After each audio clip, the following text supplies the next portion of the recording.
Alexis, bonjour. Bienvenue sur la chaîne électronique des Z-Match. Enchanté. Avant tout, parlez-nous de votre saison au niveau de Persépolis en Iran.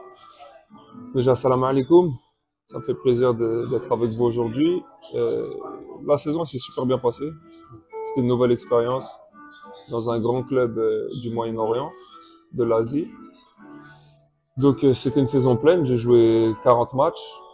Ça s'est bien passé. On a joué la Champions League, le championnat. On n'a pas eu tous les résultats qu'on voulait parce qu'on n'a pas fini champion. Mais personnellement, ça s'est super bien passé. Les performances étaient là. Et j'espère, Inch'Allah, l'année prochaine, ramener des titres. Et c'est pour ça que je suis parti là-bas. Et aller plus loin aussi en Champions League, essayer d'accrocher les premières places pour ramener des titres, Inch'Allah. Alexis, la deuxième question, c'est Alexis a formé à l'AS Saint-Étienne en passant par Pau FC. Comment vous avez décidé de rejoindre le championnat algérien à travers l'USMA d'Alger, puis vous signez au Shabab de Belouizdad? Alors, comment ça s'est passé à l'époque? Je suis prêté au Pau FC. Je suis à Saint-Etienne, je suis prêté au Pau FC.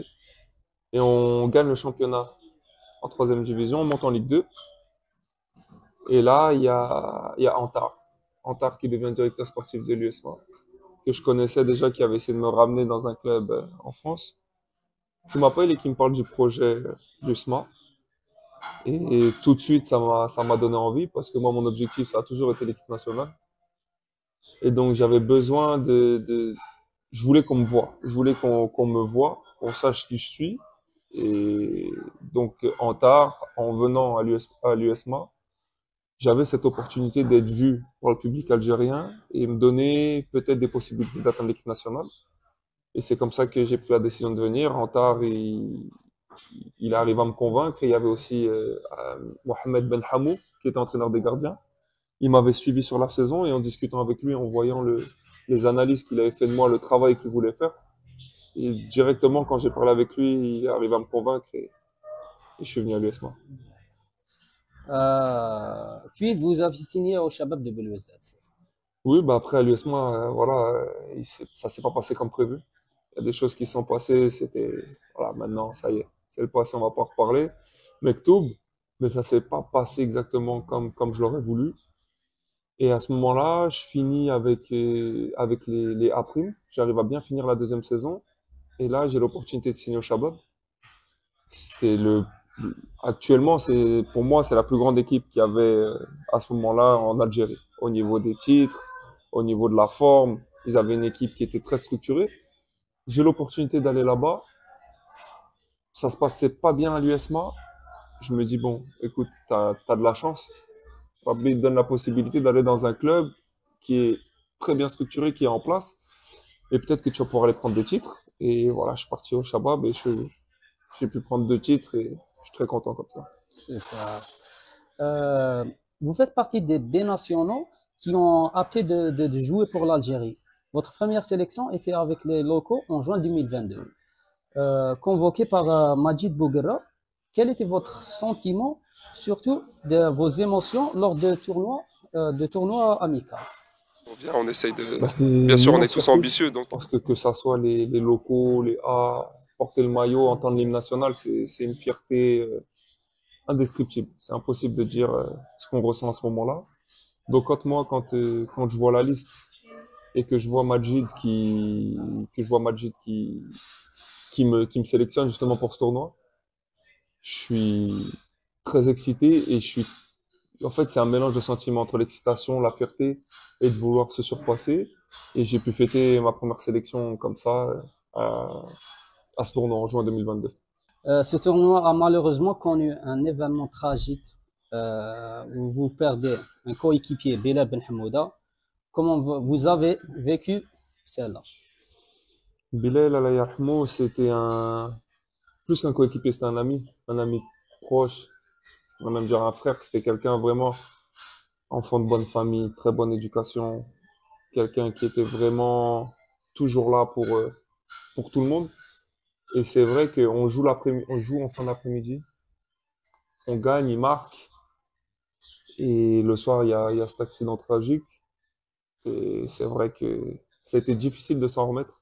C'était, C'était un moment compliqué parce que moi, j'avais vécu ma première sélection, j'étais content et le lendemain, j'apprends ça. Et tout s'écroule. Tout tombe d'un coup. Et c'est vrai que c'est quelque chose de difficile. Et je pense que ça nous a tous aussi, peut-être même regroupés, ça nous a tous aidés à être plus solidaires derrière dans le groupe. Parce qu'on avait un objectif, c'était on voulait réussir, on voulait ramener quelque chose pour rendre fier son papa, que je salue d'ailleurs, pour rendre fier son papa et essayer d'atténuer un peu la tristesse qu'il y avait à ce moment-là. Allah yarhamou, Inch'Allah. Regarde. Ensuite, vous jouez le CHAN et vous faites un tournoi exceptionnel. Parlez-nous de cette expérience. Ah, le Tchad, c'était pour l'instant le meilleur souvenir de ma vie. C'était fait de Zaïre, c'était à la maison. C'était une super compétition. L'organisation était parfaite. L'organisation était parfaite. On avait une bonne équipe. Je finis meilleur gardien des poules. On n'encaisse pas de but. On va en finale, on perd au péno. Après, Mektoub, hein, ça c'est la vie qui est comme ça. Et franchement, c'est les meilleurs souvenirs maintenant, même quand on se voit encore avec les joueurs, quand on se retrouve avec le staff. On se retrouve, on parle de ces souvenirs. Et c'est dommage qu'on n'ait pas ramené la coupe, mais je pense que on a rendu fier tout le monde. On a vu tous les stades étaient pleins, tout le monde est venu nous soutenir. Et c'était vraiment quelque chose d'exceptionnel. C'était franchement les meilleurs souvenirs de ma vie, c'était le Tchad. Super. Alors, votre nom circulait en équipe A, mais jamais convoqué jusqu'à la venue de Petkovic. D'après vous, quelles sont les raisons de votre non-convocation? Bon, après, c'est les raisons, je sais pas. Après, voilà, il y avait un sélectionneur à la base. Il est là pour faire des choix. Le sélectionneur est là pour faire des choix. Il peut pas prendre tout le monde. Lui, j'étais pas dans son esprit. Enfin, j'étais pas dans ses choix justement. Après, bien sûr que moi j'étais déçu parce que je suis un compétiteur. Je pense qu'avec la compétition que je fais au niveau du Tchad, je méritais peut-être, à mes yeux, d'être sélectionné, au moins qu'on me voit, que je puisse participer, qu'on puisse me voir dans le groupe. Après voilà, comme je disais, moi je suis joueur, il y a des sélectionneurs en place, ils doivent faire des choix. Eux, ils essaient de faire les meilleurs choix pour leur équipe, pour leur groupe. Ah, c'est pas facile non plus d'être sélectionneur parce qu'on peut pas prendre tout le monde, il y aura forcément des heureux et des déçus. Donc voilà, moi il y avait la déception parce que je suis un compétiteur. Mais voilà, c'est arrivé un peu plus tard, peut-être que c'est arrivé au bon moment, c'est que c'était pas mon heure, c'était pas mon moment. Donc voilà, j'essaie toujours de relativiser les choses et de me dire ce qui doit venir arrivera, Inch'Allah. Inch'Allah. Alors, on a une autre question. Après 11 matchs avec les locaux et 5 matchs avec l'équipe A, quelles sont vos ambitions avec les Verts? Et est-ce que vous voulez avoir des statistiques mieux que celles du légendaire Mboulhi, surtout que depuis son départ, on n'arrive même pas à trouver celui qui le remplace? Bah, c'est sûr que mes objectifs, d'énormes objectifs avec l'équipe nationale. Bien sûr que j'aimerais inscrire mon nom dans l'histoire. J'aimerais avoir le plus de sélections possible, ramener des trophées. Donc là, l'année prochaine, on a la chance d'avoir une Coupe d'Afrique et une Coupe du Monde. Donc j'aimerais bien sûr inscrire mon nom. Si c'est possible de dépasser Raïs, Inch'Allah. Inch'Allah, avec plaisir.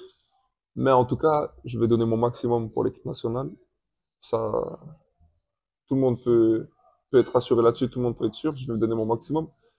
Et si j'ai l'opportunité, la chance, Inch'Allah, de pouvoir dépasser Raïs, avec grand plaisir. Mais en tout cas, je vais essayer d'inscrire mon nom dans l'histoire de l'équipe nationale. Alors, c'est une question un peu spéciale. Quelles sont nos chances de se qualifier au mondial et quel sera l'objectif de ce mondial? Le premier avec 48 équipes.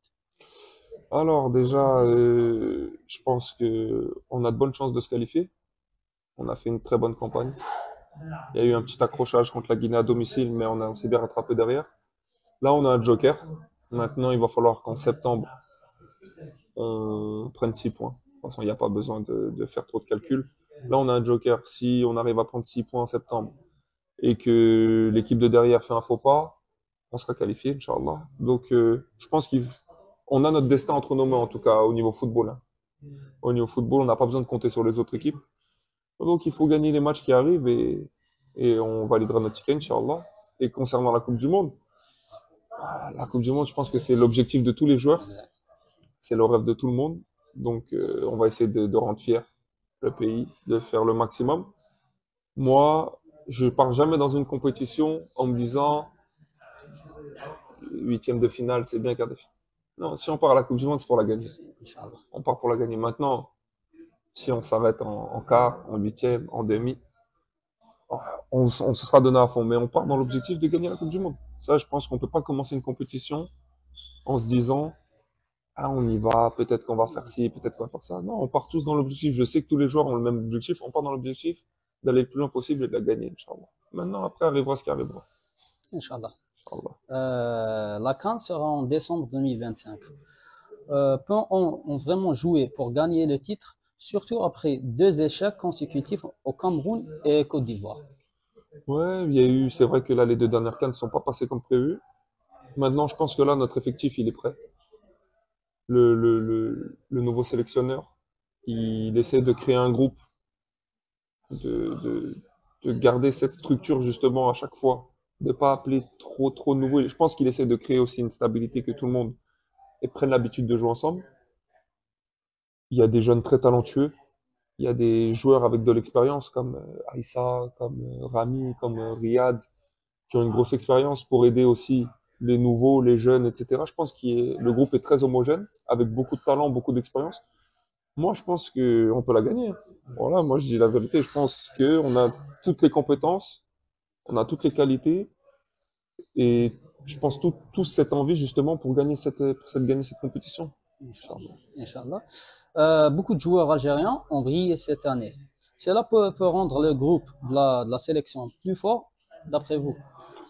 Bien sûr, bien sûr. Ah, quand les joueurs ils sont en forme en club, quand ils arrivent en sélection, ils sont en forme. Ça, il n'y a pas de magie, il y a pas de, on peut rien inventer là-dessus. Si les joueurs, on est performants en club, quand on arrive en sélection, on arrive déjà avec le sourire, on arrive physiquement, on est bien, mentalement, on est bien. Donc le fait que les joueurs de l'équipe nationale brillent en club, c'est qu'un bonus pour l'équipe nationale. Et Inch'Allah, j'espère que tout le monde va briller le plus possible encore l'année prochaine. Comme ça, on aura des bons résultats. Inch'Allah. Un message pour les binationaux qui hésitent encore d'opter pour les Verts. Un message. Après, ça, c'est un choix. Je pense que c'est un choix personnel. Maintenant, je pense que pour choisir l'Algérie, il faut avoir le cœur. Il faut avoir le cœur à 100% pour l'Algérie. Si on arrive, mais c'est pas vraiment un choix, on sait pas trop exactement, ça marchera pas. Par contre, si un joueur a l'opportunité, enfin, a l'envie ou se sent qu'il peut donner 100%, qu'il peut mourir sur le terrain pour le drapeau, pour le pays, qu'il fasse le choix 100% de venir. Nous, on l'accueillera à bras ouverts. Il sera super bien accueilli. Les infrastructures sont dignes des meilleures du monde. Je pense qu'on a une équipe où les joueurs maintenant jouent dans les meilleurs clubs du monde.